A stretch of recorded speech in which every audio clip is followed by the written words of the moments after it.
এই শীতে মানসি খায় পিকনিক। যাই হোক মাইসের ঠেলা পুইরা টাকা পয়সা দিয়া নিজের পকেটের টাকা খরচ কইরা তারপরে পিকনিক খাওয়া লাগছে। মাইসে তার ফাও খাইবে না, পিকনিক খাইলাম, কতগুলা টাকা দিয়ে পিকনিক খেলাম শীতের মধ্যে। এরপর আবার লাগছে কাউর। কার মানে বোঝেন? কার মানে হলো জগরা। মাইসের খাওয়ানো লিয়ে আবার যে জগরা হে লইয়া ভিডিও করছি কতক্ষণ। এরপর কি হয়েছে জানেন? ভিডিও করতে করতে এবার মোর মেমোরি ফুল হয়ে গেছে। গরিবের মোবাইল বুঝেন না? এরপর রান্দার ভিডিও করতে করতে মেমোরি ফুল হয়ে গেছে। এরপর আর লাস্টের ভিডিও করতে মনে নেই। দুঃখের কথা কাঁদতে রাখবো। যাই হোক, শুরুতেই যে কইছিলাম মা নিজের পকেটের টাকা দিয়ে পিকনিক খাইছি, ওইটা আসলে আবেগে কইয়া ফেলাইছি। কিন্তু আসল কাহিনী হলো গিয়ে আমি এক জায়গায় বেড়াইতে গেছিলাম, বুঝছেন?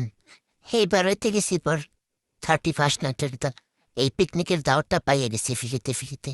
আর বাঙালি বুঝেন না, ফিরি মাল পাইলে গেছে। আরে খাওয়ানো পাইছি ফিরি, ভিডিও ওটা করছি ফিরিতে ফিরিতে। এই ফিরিতে ভিডিও করতে যাইয়ে আমার শেষ পর্যন্ত ওই ডেকোরেশনের ছবিটা নেওয়া হয় না। ডেকোরেশন বোঝেন না?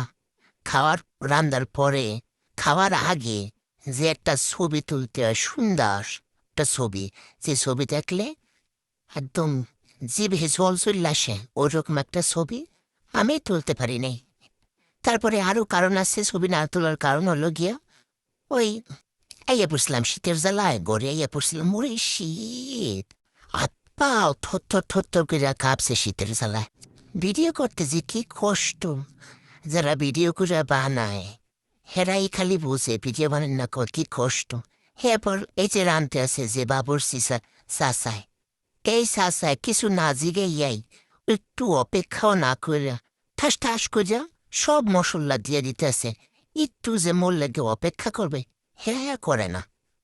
তারপর করলাম কি, কাকু একটু ওয়েট করেন, ওয়েট করে খুঁজে দেন। আর দেওয়ার আগে আমার একটু জানান, আমি একটু ভিডিও করতেছি, আমার একটা ইউটিউব চ্যানেল আছে, এটা দেওয়ার লেগা আমি হলো গিয়া ভিডিও করতে আসি।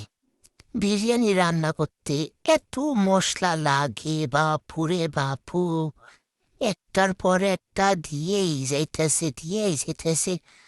তো বিশাল ঝামেলা, খাবার খাইতে গেলেও ব্যাপক মশলাপাতি কিনা তারপরে রান্ধান লাগে। যাই হোক, আপনারা এই ভিডিওর মধ্যেই দেখতে পারবেন এই বিরিয়ানি রান্ধে যে চাচায় কত ধরনের মশলা দিতেছে। দেখেন বাদাম, 300 পদের বাদাম বাইটটা, জয়ফল, জয়ুত্রী, তারপরে আরো কি কি এর নামও আমি কইতে পারি না। ডাইলা দিছে, দেখছেন? এই যে ডাইলা দিছে, নাজিকে ডাইলা দিছে। এই সময় কইছিলাম চাচা এতক্ষণ দুইটা ফোনটা দুইটা বেশি, আর আমি ঠাস করে ডাইলা দিলেন আমাদের একটু না কইয়া। যাই হোক, এটা টক দই পলিথিনটা ফাড়াইয়া মাংসের মধ্যে দিয়ে দিছে। টক দই দিলে মাংসের স্বাদ বাড়ে, বুঝছেন? আপনারা মাংস বিরিয়ানি রান্না করলে টক দই অবশ্যই দেবেন, তাহলে কিন্তু মজা লাগবে না। আমার মতো যারা নতুন রাঁধুনি আছেন এরা কিন্তু ব্যাপারটা জানেন না, এই জন্য আপনাকে জানেন লেগা আমি কথাটা কইলাম। এ দেন এনে আক্কাইস্কা আছে, বুঝছেন? ওনার নাম আক্কাস আলী, কিন্তু ওনারে গ্রামের মানুষে কয় আক্কাইস্কা। এই আক্কাইস্কাও একজন সেকেন্ড বাবুর্সি চাচার অ্যাসিস্ট্যান্ট। এই বাবুর্সি চাচার হলো গিয়ে বাবুর্চি চাচায় হ্যার অ্যাসিস্ট্যান্টের লবণ দেখতে দিছে। লবণ কইছে পারফেক্ট।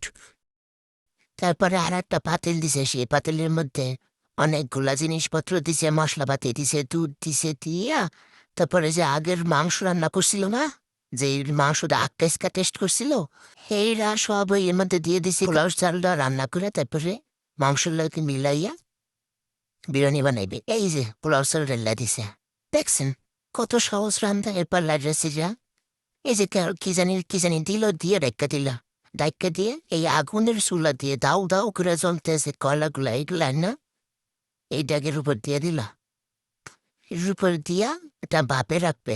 এই এরপর লাগছে জগরা, বুঝছেন? এই জগরা আমি দেখছিলাম একটু দূরের দিয়া। এই যে জগরা দেখতে দেখতে আমার আর ভিডিও করা হয় নাই। আমি শীতের জ্বালায় ঘরে চলে গেছি। ঝগড়া লাগছিল কি নিয়ে, ক্যামেরা জানতে চান? তাহলে কমেন্ট করে জানান আমারে।